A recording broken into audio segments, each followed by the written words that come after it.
Corona virus बीमारी के बाद अब एक नया खतरा बढ़ता जा रहा है, वो है ब्लैक फंगस। ब्लैक फंगस एक महामारी का रूप लेती जा रही है, जिसको लेकर लोगों के दिलों में दहशत का माहौल बना हुआ है और इस बीमारी को लेकर कई सवाल भी खड़े होते हैं। आज हम उन्हीं सवालों के जवाब जानने की कोशिश करेंगे। हमारे साथ ENT expert doctor Satyaprakash Dubey ji हैं। और आपको एक जानकारी और दे दें, डॉक्टर सत्यप्रकाश दुबे सरकार द्वारा जो ब्लैक फंगस की टास्क फोर्स कमेटी बनाई गई है उसके सदस्य भी हैं और अब तक म्यूकरमाइकोसिस की 88 सर्जरी कर चुके हैं। तो चलिए सीधे बातचीत करते हैं। सर, बहुत स्वागत है न्यूज़ 24 मध्य प्रदेश छत्तीसगढ़ में। बहुत बहुत धन्यवाद आपका। आप जैसा कह रही थी अभी बिल्कुल सही है कि ब्लैक फंगस जो है उसने, जिसे कहते हैं कि एपिडेमिक एंड पैंडेमिक, एक वैश्विक महामारी है जिसके बीच में देशीय महामारी का रूप ले लिया है, क्योंकि हमारे देश में करीब 15,000 से ज़्यादा केसेस जो हैं ब्लैक फंगस के विभिन्न राज्यों में आ गए हैं। और दिव्य एडवांस ENT क्लिनिक में यहाँ भोपाल में मैंने करीब, जैसा आपने बताया कि 88 ऑपरेशन अब तक कर लिए हैं। और आपको बताऊं मैं कि 26 अप्रैल से लेकर अब तक मैंने जो है करीब 1278 मरीज़ों की नेज़ो एंडोस्कोपी करी। माननीय मुख्यमंत्री जी ने नेज़ो एंडोस्कोपी करने का सबको आह्वान किया था और मैंने ही उनके सामने एक प्रेजेंटेशन दिया था कि किस तरीके से ब्लैक फंगस जो है महामारी का रूप लेने जा रहा है। जब ये महामारी डिक्लेयर नहीं हुई थी तभी तो उन्होंने तुरंत इस बात को समझा और संवेदनशीलता के साथ सारे जनप्रतिनिधियों को ये बोला कि नेज़ो एंडोस्कोपी हर जगह कराई जाए। और उसके बाद से अब मुझे ये बताते हुए खुशी होती है कि पहले जिन मरीज़ों की मैं आंखें निकालता था, कई मरीज़ों के तालू निकालने पड़े, अब ऐसे मरीज़ आ रहे हैं जागरूकता के कारण, जो कि अब नाक के अंदर ही सर्जरी करने से वो अच्छे होते चले जा रहे हैं। हमने पिछली जो करीब 24-25 सर्जरी करी है उसमें केवल नाक के अंदर ही सर्जरी करना पड़ी, उसमें आँख और दिमाग के अंदर जो है एक्सटेंशन अभी नहीं हो पाया था। सर, सबसे पहले आप हमारे दर्शकों को ब्लैक फंगस के बारे में जानकारी दे दें। किन लोगों को इस बीमारी का खतरा ज़्यादा रहता है और कोरोना का ब्लैक फंगस से कनेक्शन क्या है?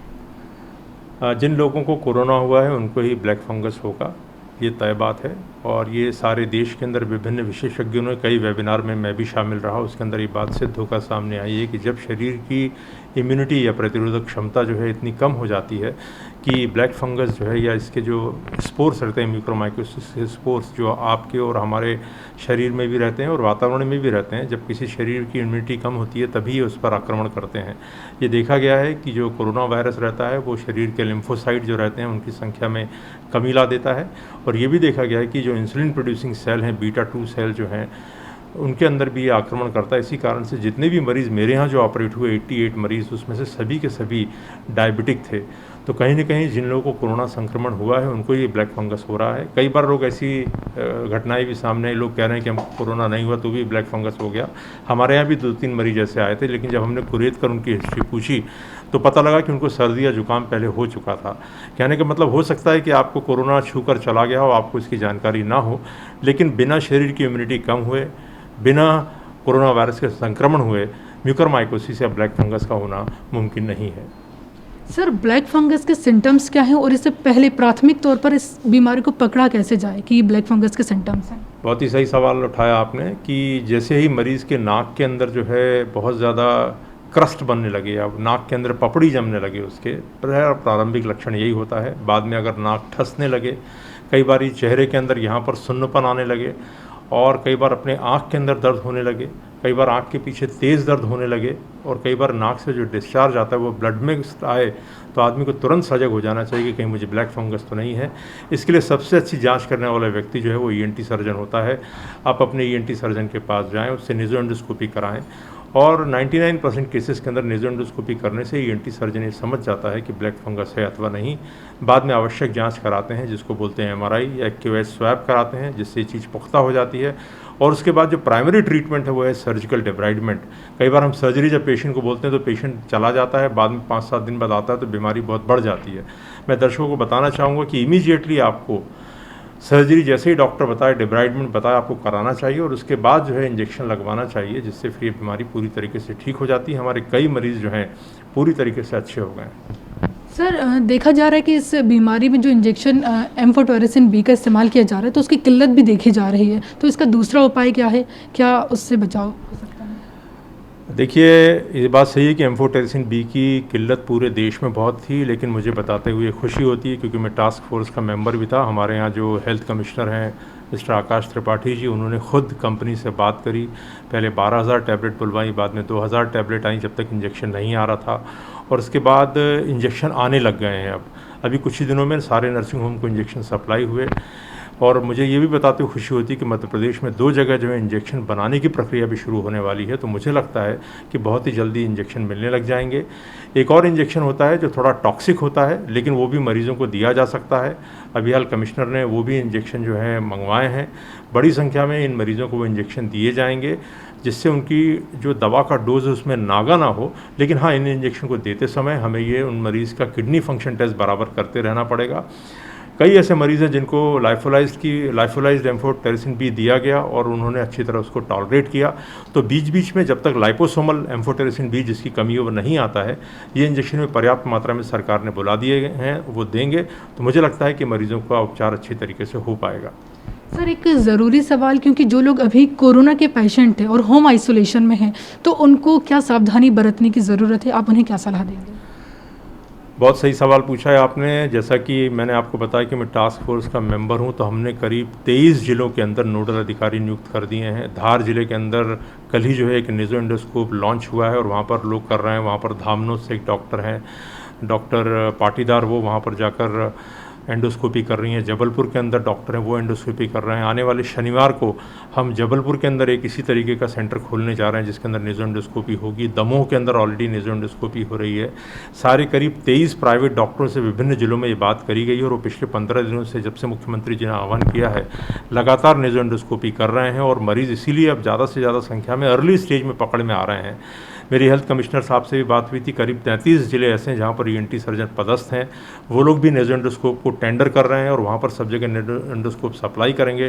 तो मुझे लगता है इस काम में और गति आ जाएगी।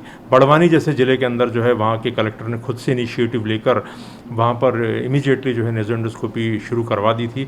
तो सब जगह लोग स्वमेव सरकार के एंडोस्कोप पहुँचे। इसके पहले जनप्रतिनिधियों ने अपनी सहायता राशि देकर, आसपास के लोगों ने सहयोग करके नेज़ो एंडोस्कोपी, क्योंकि बहुत महंगा इंस्ट्रूमेंट नहीं है, सब जगह नेज़ो एंडोस्कोपी हो रही है और हज़ारों की संख्या में नेज़ो एंडोस्कोपी हो रही है। और मरीज़ों को बताया जाता है कि आपको ब्लैक फंगस नहीं है, तो वो खुश हो जाते हैं। और जैसे ही उनको बताया जाता है कि नहीं, आपके अंदर ब्लैक फंक्शन के प्राथमिक लक्षण हैं, तो वो इमीडिएटली सजग हो जाते हैं और अपने उपचार के लिए आगे बढ़ जाते हैं। सर, ब्लैक फंगस को लेकर कई रिसर्च भी किए जा रहे हैं। इसकी फ़िलहाल अभी अपने प्रदेश में क्या स्थिति है और कब तक इस बीमारी से कुछ निजात पाने की आशंका है? आप सही कह रही हैं कि ब्लैक फंगस को लेकर पूरे देश के अंदर रिसर्च चल रही है कि कैसे इस ब्लैक फंगस पर नियंत्रण जाए और क्यों एकदम से ऐसी विस्फोटक स्थिति बन गई है। क्योंकि विदेशों में अगर ब्लैक फंगस के 2 या 3 मरीज़ मिल जाते हैं तो उसको महामारी घोषित कर दिया जाता है। हमारे यहाँ ये 10-10 हज़ार से भी ऊपर की संख्या में मिल रही है। कर्नाटक के अंदर काफ़ी लंबे संख्या में मिली है। महाराष्ट्र के अंदर बहुत ऑपरेशन हुए और हज़ारों ऑपरेशन इसके हो गए हैं।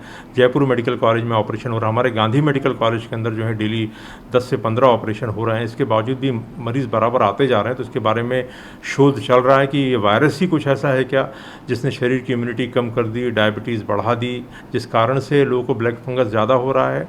और ये भी अभी देखना है हम लोगों को कि जिन मरीज़ों की मृत्यु हो रही है इलाज न मिलने के कारण, और जो मरीज़ अभी जिनका हम ट्रीटमेंट कर रहे हैं, ये किस तरीके से रिस्पांस देते हैं जब एम्फोटेरिसिन बी बराबर हम लोगों को मिलना शुरू हो जाएगी। लेकिन मुझे ये बताते हुए खुशी होती है कि जिस तरीके से मध्य प्रदेश कोरोना के नियंत्रण के अंदर पूरे देश में एक मॉडल बना है। म्यूकरमाइकोसिस के अंदर माननीय मुख्यमंत्री जी ने बहुत ही त्वरित निर्णय लिया और सारे प्रदेश और सारे कलेक्टर इसके बारे में जागरूक हो गए। सब जगह नेज़ो एंडोस्कोप पहुंच गए हैं और अर्ली स्टेज पे कैंसर, ये म्यूकरमाइकोसिस के मरीज़ आ रहे हैं। हम नाक का इलाज कर रहे हैं। अब दवाइयाँ भी उपलब्ध हो रही हैं। अगर इन जो कारखाने हैं जहाँ पर 2 दवाई कंपनियाँ एम्फोटेरिसिन भी बनाएंगी, जब वो बनने लग जाएंगे तो मुझे ऐसा लगता है कि म्यूकरमाइकोसिस का भय ख़त्म हो जाएगा और लोगों को सही उपचार मिलेगा। लोगों को आँखें निकलवाने की नौबत नहीं आएगी, लोगों को तालू निकलवाने की नौबत नहीं आएगी। लेकिन हाँ, पब्लिक को ज़रूर जागरूक बनना है कि अपने ENT डॉक्टर के पास जाएं और जाकर बोले कि मेरे नेज़ो एंडोस्कोपी करके मुझे बताओ कि मुझे ब्लैक फंगस है अथवा नहीं। बहुत शुक्रिया सर। हमारे साथ हैं डॉक्टर सत्यप्रकाश दुबे जी, जो सरकार द्वारा बनाई गई ब्लैक फंगस को लेकर टास्क फोर्स की समिति है उसके सदस्य भी हैं और ENT विशेषज्ञ भी हैं, जिन्होंने कई अहम जानकारी हमारे दर्शकों को दी है। सर, बहुत शुक्रिया आपका।